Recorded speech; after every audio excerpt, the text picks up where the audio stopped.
Trend, weight loss trend. Hello everyone, welcome back to my channel Eat Healthy, Live Firmly. আজকাল আমরা যখনই বিভিন্ন ধরনের সোশ্যাল মিডিয়া অ্যাপগুলো ওপেন করছি, ফেসবুক, ইনস্টাগ্রাম, আমরা সবসময় দেখতে পাচ্ছি সেখানে কিছু না কিছু ওয়েট লস ট্রেন্ড চলছে। 10 days, 15 days, even 7 days also. আচ্ছা, আমার একটা প্রশ্ন আপনাদের কাছে, ওয়েট লস বা বাড়তি ওজন কমিয়ে ফেলা বা মেদ ছড়ানো, আমরা যেটাই বলি না কেন, এটা কি কখনো কোনো ট্রেন্ডের আওতায় পড়তে পারে? বা যদি আপনারা এটাকে ট্রেন্ডের আওতায় ফেলেনও, সেটা কি কখনোই সাস্টেনেবল হয়?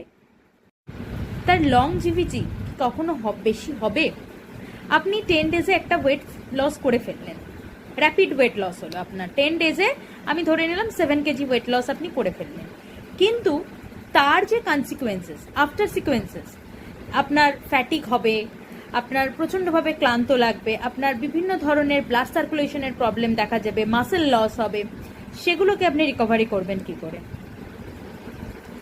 তাই ওয়েট লস ট্রেন্ড রং না রাইট, এই নিয়ে আসতে চলেছে একটি লং ভিডিও।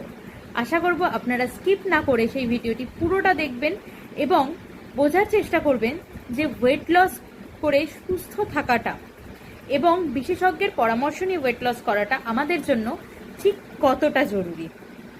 ভালো থাকুন, সুস্থ থাকুন, দেখতে থাকুন আমার channel eat healthy live firmly, এবং আরও এরকম ছোট ছোট বিভিন্ন ধরনের আপডেট পেতে আমার চ্যানেলটিকে অবশ্যই সাবস্ক্রাইব করুন। ভিডিওটি ভালো লাগলে লাইক, কমেন্ট এবং শেয়ার করুন। টাটা।